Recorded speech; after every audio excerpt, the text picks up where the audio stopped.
بسم اللہ الرحمن الرحیم۔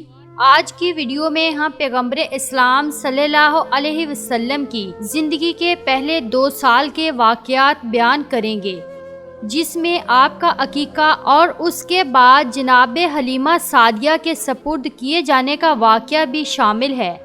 ایک یہودی عالم جو مکہ میں آیا ہوا تھا، جب اسے پتہ چلا کہ حضرت عبدالمطلب کے ہاں پوتے کی پیدائش ہوئی ہے تو وہ حضرت عبدالمطلب کے پاس آیا اور بے چین ہو کر ان سے کہا کہ ایک مرتبہ میں اس بچے کی زیارت کرنا چاہتا ہوں۔ جناب عبدالمطلب اس عالم کی بے چینی کو دیکھتے ہوئے پیغمبر اسلام کو ایک گہوارے میں لے کے آتے ہیں۔ یہودی عالم کی نگاہ اس بچے پر پڑی اور بے اختیار چیخ ماری کہ یہی وہ بچہ ہے جو اللہ کا آخری رسول ہے، اور اس کی وجہ سے بنی اسرائیل نبوت ختم ہو گئی۔ مکے والے جو پہلے ہی حضرت عبدالمطلب سے جلے بیٹھے تھے، جب انہوں نے دیکھا کہ جو کاہن آ رہا ہے انہی کے گھر میں آ رہا ہے، جو راہب آ رہا ہے انہی کو بشارت دے کے جا رہا ہے، جو جادوگر آ رہا ہے وہ انہی کی تلاش میں آ رہا ہے، اور ہر آنے والا کوئی خوشخبری دے کے جاتا ہے، کوئی پیشن گوئی کر کے جا رہا ہے، لوگوں کا جناب عبدالمطلب اور اس بچے سے حسد بڑھتا جا رہا ہے کہ یہ کیسا بچہ ہے۔ مکہ کی سرزمین پر سینکڑوں بچے پیدا ہوئے، مگر اس طرح تو کسی کو اعزاز نہیں ملا۔ یہ ابتدا ہی سے پیدا ہونے والا حسد آگے جا کر مذہبی مخالفت میں بدلا۔ یہودی عالم بے اختیار پکار اٹھے کہ میں نے اس بچے کو پہچان لیا ہے، میں اسی کی تلاش میں مکہ آیا تھا۔ جناب عبدالمطلب جو دین ابراہیمی پر ہیں اور سارے رازوں سے واقف ہیں، انہوں نے جب یہ جملہ سنا تو فوراً پیغمبر اسلام کو واپس گھر میں لے گئے اور انہیں پوشیدہ کر دیا۔ 4 دن تک پیغمبر اسلام کو پوشیدہ رکھا گیا۔ البتہ چوتھا دن جب گزرا تو عرب کا ایک انتہائی پڑھا لکھا اور مشہور شخص جس کا نام سواد بن قارب تھا، حضرت عبدالمطلب کی خدمت میں حاضر ہوتا ہے اور کہتا ہے کہ مجھے پتہ چلا ہے کہ آپ کے خاندان میں ایک بچہ پیدا ہوا ہے، میں ایک دفعہ اس کی زیارت کرنا چاہتا ہوں۔ جناب عبدالمطلب دیکھ چکے تھے کہ یہودی عالم کی خواہش پوری کرنے کی وجہ سے پورا مکہ یا کم سے کم خاندانی بنو ہاشم کے مخالفین اس خبر کو سن کر حسد کر رہے تھے۔ یہ سواد بن قارب تو مکہ میں زیادہ احترام کا مقام رکھتے ہیں، اگر انہوں نے بچے کے بارے میں کوئی بات کر دی یا پیشن گوئی کر دی تو اہل مکہ کا حسد اور بڑھ جائے گا۔ اس لیے جناب عبدالمطلب نے انکار کر دیا کہ میں اپنے پوتے کو اس وقت مجمع عام میں نہیں لا سکتا۔ سواد ابن قارب بے چین ہو گئے اور کہا کہ پھر ایسا کرے کہ مجھے اس بچے تک پہنچا دیں۔ جناب عبدالمطلب نے کہا کہ ہاں یہ بات مانی جا سکتی ہے، میرے اور اس کے علاوہ کوئی نہیں ہوگا، اس کا مقصد بھی پورا ہو جائے گا اور حسد کا مسئلہ بھی پیدا نہیں ہوگا۔ چنانچہ اسے ساتھ لے کے جناب آمنہ کے مکان میں داخل ہوئے۔ جیسے ہی گہوارے کے قریب پہنچے اور بچے پر سے کپڑے کو ہٹایا تو ایک عجیب قسم کا نور سارے کمرے میں پھیل گیا۔ سواد ابن قارب پڑھے لکھے شخص ہیں، انہیں پتہ ہے کہ آخری زمانے میں کیا ہونے والا ہے۔ بے اختیار جھکتے ہیں اور اس بچے کے قدموں کو بوسہ دیتے ہیں۔ جناب عبدالمطلب کو کہتے ہیں کہ آپ گواہ رہیے گا، میں اس بچے پر ابھی سے ایمان لے آیا ہوں، مجھے پتہ ہے کہ میں اس وقت تک زندہ نہیں رہوں گا جب یہ بچہ اعلان رسالت کرے گا، مگر آپ گواہ رہیے کہ میں ابھی اس بچے پر ایمان لا رہا ہوں، چونکہ مجھے پتہ ہے کہ یہی اللہ کا آخری رسول ہے۔ چنانچہ بنو ہاشم کے علاوہ پیغمبر اسلام کی پیدائش کے بعد سب سے پہلے ایمان لانے والی شخصیت سواد ابن قارب کی ہے۔ یہ واقعہ حضور اکرم صلی اللہ علیہ وسلم کی ولادت کے 4تھے دن کا ہے۔ 7ویں دن حضرت عبدالمطلب اپنے پوتے کا عقیقہ کرتے ہیں اور سارے مکے والوں کو دعوت عقیقہ میں بلاتے ہیں۔ اس وقت کسی نے حضرت عبدالمطلب سے سوال کیا کہ بچے کا نام کیا رکھا ہے۔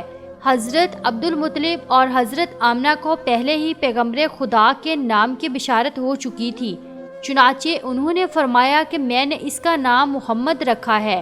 عرب کی سرزمین پر یہ نام نیا تھا، آج تک کسی نے یہ نام نہیں رکھا تھا، اس کے لفظی معنی ہے وہ شخص جس کی تعریف کی جائے۔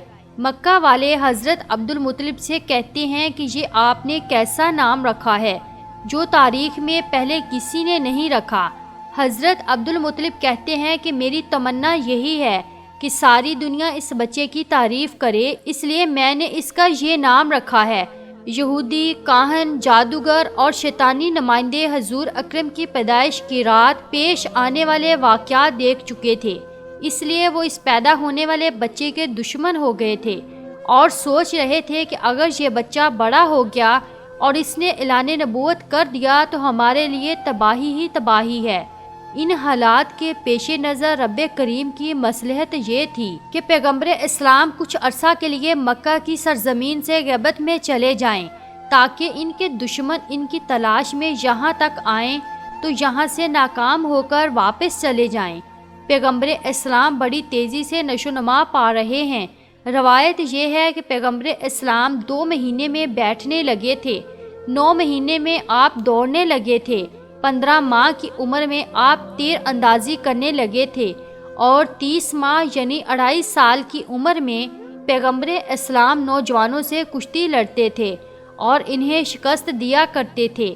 اتنی تیزی سے ہونے والی نشو و نما ایک طرف تو ایجاد نبوت تھی اور دوسری طرف یہ مصلحت بھی پوشیدہ تھی کہ آنے والا تو تلاش کرے گا کہ پچھلے سال 12 ربیع الاول کو پیدا ہونے والا بچہ کہاں ہے۔ اس کے ذہن میں یہی ہوگا کہ 1 سال کا بچہ ہے، ابھی چلنے کے قابل ہوا ہوگا۔ چنانچہ اگر پیغمبر اسلام پر اس کی نگاہ پڑے تو شاید وہ نظر انداز کر جائے۔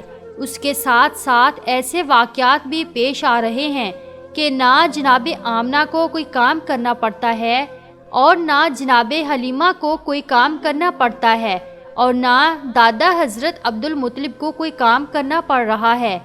جب جناب آمنہ کی نگرانی میں رسول رہے تو وہ حیران ہیں اور جب بی بی حلیمہ کی نگرانی میں رہے تو وہ حیران ہیں کہ جب کبھی ہمارا دل چاہتا کہ ہم ان کو نہلائیں اور ان کے سر میں تیل ڈالیں تو ہم دیکھتے ہیں کہ کوئی ہم سے پہلے نہلا کر اور کنگھی کر کے گیا ہے۔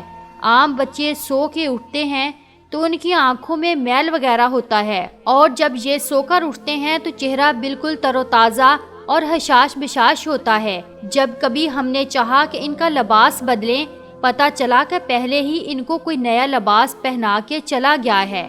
حتیٰ کہ کھانے وغیرہ کے سلسلے میں بھی جس گھر میں بھی گئے وہاں پر پیغمبر اسلام کی وجہ سے رزق پہنچا۔ گھر والوں کے کھانے سے پیغمبر اسلام نے کبھی حصہ نہیں لیا۔ تو اب جو بھی پرورش کرنے والے ہیں وہ حیران ہیں کہ ہمیں کوئی کام کرنا ہی نہیں پڑ رہا ہے۔ حتیٰ کہ جب بچپنے کی وہ عمر تھی کہ جب عام طور پر قدرتی ضروریات کی وجہ سے بچے کا لباس خراب ہو جاتا ہے، جناب آمنہ اور جناب حلیمہ کہتی ہیں وہ جو ضروری حاجتیں ہیں ان کے نشان بھی ہم نے کبھی رسول اسلام کے لباس پر نہیں دیکھے۔ غرض یہ کہ سارے کے سارے کام پروردگار عالم کی مصلحت سے طے پا رہے ہیں، مگر دشمنوں کا گروہ وہ مسلسل حضور اکرم کی تلاش میں ہے۔ حضرت عبد المطلب جو دین ابراہیمی پر ہیں اور اپنے والد جناب ہاشم سے ان کو کچھ راز نبوت بھی ملے ہیں، ان میں یہ بھی تھا کہ اس بچے کے دشمن بہت زیادہ ہوں گے، تمہیں پوری کوشش کرنا ہے اس بچے کو بچانے کے سلسلے میں۔ اس مسئلے کی وجہ سے حضرت عبد المطلب پیغمبر اسلام کو مکہ سے کسی اور جگہ منتقل کرنا چاہتے ہیں، خاص طور پر جب ان کو پتہ چلا کہ اکثر یہودیوں کے گروہ آتے ہیں اور مکہ کے حالات کا جائزہ لے کر چلے جاتے ہیں۔ یہودی بار بار کیوں آ رہے تھے؟ دراصل یہودی بہت عرصہ پہلے ہی سے پیغمبر اسلام کی ولادت کو روکنے کی فکر میں تھے۔ عبد مناف پہ حملہ ہوا، جناب ہاشم پہ حملہ ہوا، جناب عبد المطلب پہ حملہ ہوا، جناب عبداللہ پہ حملہ ہوا، مسلسل یہ حملے ہوئے۔ روایت میں ہے کہ جب جناب عبداللہ کی جوانی کا زمانہ آیا تھا تو یہودیوں کی ساری سازشوں کا مرکز یہ تھا کہ کسی طرح انہیں ختم کر دو تو ولادت رسول رک جائے گی۔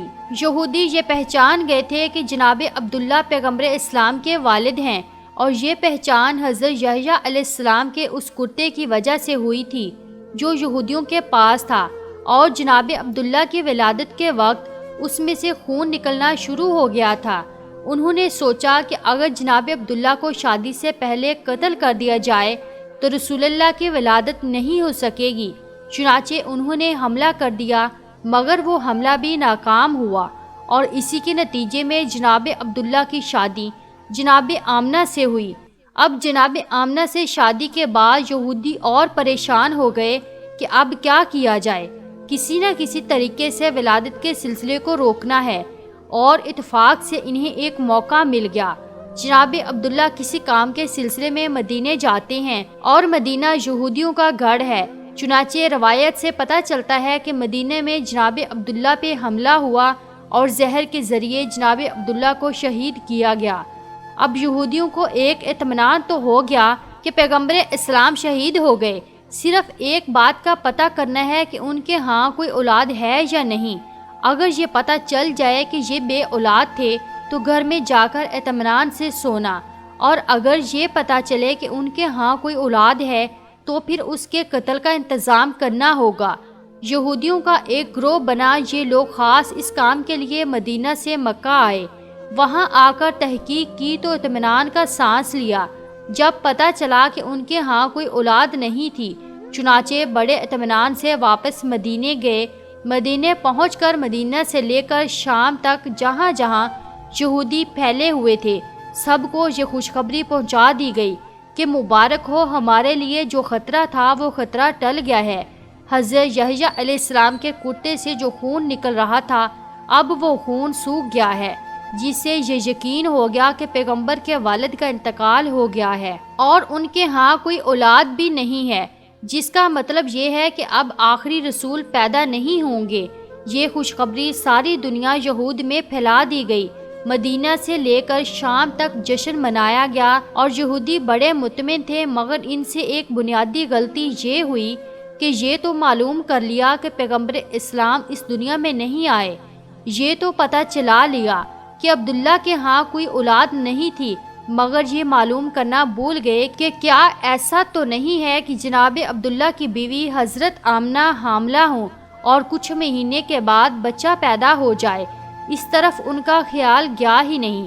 یہ دیکھ کر مطمئن ہو کر گھر چلے گئے کہ عبداللہ کے ہاں کوئی اولاد نہیں ہے، لیکن جب 12 ربیع الاول کو عجیب و غریب واقعات پیش آئے، عوام کو اتنی معلومات نہیں ہے، لیکن یہودی علماء پریشان ہو کر بیٹھے ہیں، کیونکہ انہوں نے اپنے کتابوں میں پڑھا ہوا ہے کہ یہ سارے واقعات اس زمانے کے ہیں جب آخری رسول پیدا ہوگا۔ مگر یہ کیا ہوا؟ آخری رسول کیسے پیدا ہو گیا؟ چونکہ آخری رسول کے والد کو ہم نے پورے یقین کے ساتھ قتل کیا کہ یہی رسول کے والد ہیں، اور حضرت یحییٰ کے کرتے نے بھی گواہی دی کہ یہی والد ہیں۔ یہ بھی ہم نے پتہ چلا لیا کہ ان کے ہاں کوئی اولاد نہیں ہے، پھر یہ رسول کہاں سے آ گئے؟ اب پریشان ہیں کیونکہ ان کی کتاب میں لکھا ہوا ہے کہ آخری رسول عبداللہ کے ہاں پیدا ہوں گے اور یہ عجیب و غریب واقعات پیش آئیں گے۔ اب حیران ہیں کہ عبداللہ کے ہاں تو رسول پیدا نہیں ہوئے، اور اگر کسی اور کے ہاں پیدا ہوئے ہیں تو یہ ہماری کتاب کے برعکس ہے۔ فوراً ایک گروہ بنایا گیا تاکہ وہ جا کر تحقیق کرے۔ جب یہ لوگ مکہ پہنچے تو اس وقت پیغمبر اسلام کو مکہ سے حضرت حلیمہ سعدیہ کے مکان میں منتقل کیا جا چکا تھا، اور پیغمبر اسلام کی پیدائش کو 2 ماہ گزر چکے تھے۔ اب یہ یہودی پریشان ہو کر ڈھونڈ رہے ہیں کہ کون سا بچہ ایسا ہے جو 2 ماہ پہلے پیدا ہوا ہوگا، مگر کوئی ایسا بچہ نظر نہیں آ رہا، کسی سے پوچھ نہیں سکتے، چونکہ مکہ میں 2 مرتبہ یہودی سازش کر کے گئے ہیں۔ جناب عبداللہ پر بھی حملہ انہوں نے کروایا تھا، اور ان کے بعد جناب آمنہ کے بارے میں بھی تحقیق ان لوگوں نے کروائی تھی۔ چنانچہ اب مکہ والے ہوشیار ہو گئے ہیں، خاص طور پر خاندان بنو ہاشم والے ان لوگوں پر نظر رکھے ہوئے ہیں۔ یہودیوں کا کوئی گروہ کسی سے سوال نہیں کر سکتا، آپ پوچھ کسی سے نہیں سکتے، ایک ایک گھر پر تاک لگائے بیٹھے ہیں، خانہ کعبہ میں دیکھتے ہیں، باپ کی گودوں میں دیکھتے ہیں، مگر کوئی 2 مہینے کا بچہ نظر نہیں آ رہا۔ ناکام واپس لوٹ گئے، اب آ رہے ہیں، جا رہے ہیں اور مسلسل تحقیقات کر رہے ہیں، مگر ان کی تحقیقات ناکام ہو رہی ہے، کیونکہ پیغمبر اسلام تو اس وقت مکہ سے باہر ہیں۔ البتہ جب پیغمبر اسلام کی عمر 7 سال کی ہو گئی اور پیغمبر مکہ مستقل طور پر آ گئے تو اس زمانے میں بھی یہودیوں کا ایک گروہ مکہ آیا ہوا تھا۔ اس کی نگاہ اس نوجوان پر پڑی تو یہ دیکھ کر چونک اٹھے کہ یہ نوجوان جو اپنے دادا اور چچا کے ساتھ چل رہا ہے، اس کے چلنے کا طریقہ، اس کی بات کا طریقہ بالکل وہی ہے جو ہماری کتابوں کے مطابق آخری رسول کا طریقہ ہے۔ اس کے سر پر بادل سایہ بھی کر رہا ہے۔ یہ جس درخت کے قریب سے گزرتا ہے درخت کی شاخ ایک مرتبہ جھک جاتی ہے۔ یہ جس پتھر کے قریب جاتا ہے پتھر کلام کرنے لگتا ہے۔ یہ جس طرف جائے راستے میں کوئی رکاوٹ ہو تو رکاوٹ خود بخود ہٹنے لگتی ہے۔ یہ سب نشانیاں تو آخری رسول کی نشانیاں ہیں، لیکن اگر یہ آخری رسول ہے تو یہ تو 25 سال کا نوجوان نظر آ رہا ہے، جبکہ ہمارے علم اور ہماری کتابوں کے مطابق اس کو 7 سال کا نوجوان ہونا چاہیے۔ یہودیوں کے اس گروہ نے اپنے علماء سے مشورہ کیا۔ انہوں نے کہا کہ خوب اچھی طرح دیکھ لو، یہی اگر آخری رسول ہے تو اسے قتل کر دو۔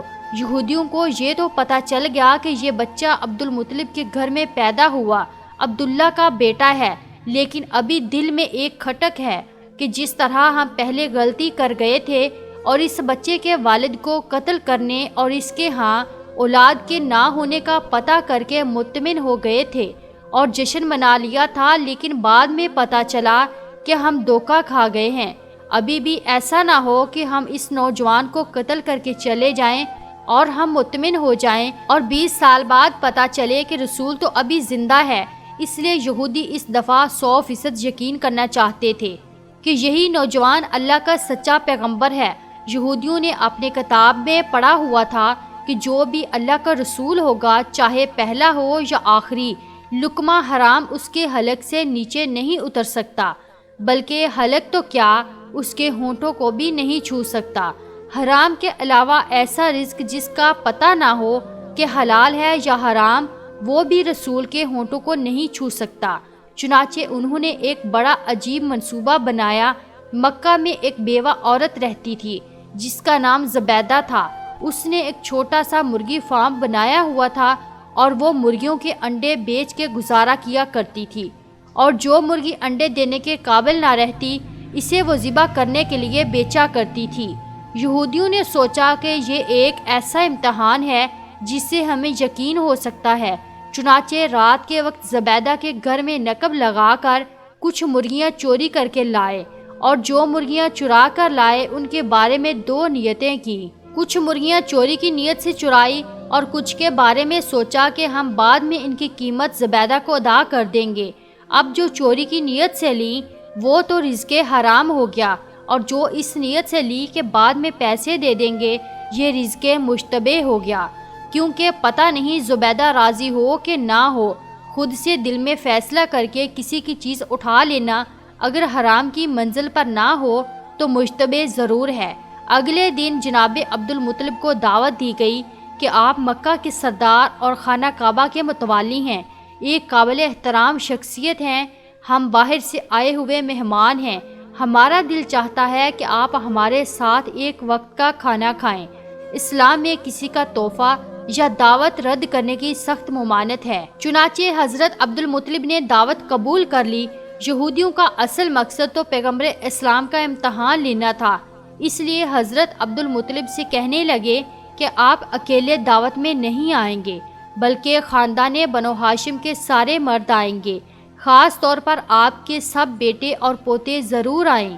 حضرت عبد المطلب نے کہا کہ تم نہ بھی کہتے تو میری شرط یہی ہوتی، کیونکہ میں اپنے پوتے کے بغیر کسی دعوت میں شریک نہیں ہوتا۔ یہودیوں کے تو دل کی ہو گئی، چنانچہ کھانے کا انتظام کیا گیا۔ اب یہودیوں نے یہ ذہن میں رکھا کہ یہ حرام والی مرغی ہے کہ یہ مشتبہ والی مرغی ہے۔ دسترخوان لگا دیا گیا۔ یہودیوں نے حضرت عبد المطلب سے کہا کہ اے رئیس مکہ، دعوت آپ کے اعزاز میں ہے، کھانے کا آغاز کیجیے۔ کہا کہ نہیں، جب تک میرا پوتا کھانا شروع نہیں کرے گا ہم لوگ کھانا نہیں کھاتے۔ اب یہودیوں کو تو چاہیے ہی یہ تھا۔ ساری توجہ رسول کی طرف ہو گئی۔ رسول اللہ سے کہتے ہیں کہ آپ بسم اللہ کیجئے۔ رسول خدا جواب دیتے ہیں کہ نہیں، یہ رزق ہمارے لیے نہیں ہے، کھانا تو دور کی بات ہمارے ہونٹوں تک بھی نہیں پہنچ سکتا۔ حیران ہو کر کہا کہ یہ کیسے ممکن ہے؟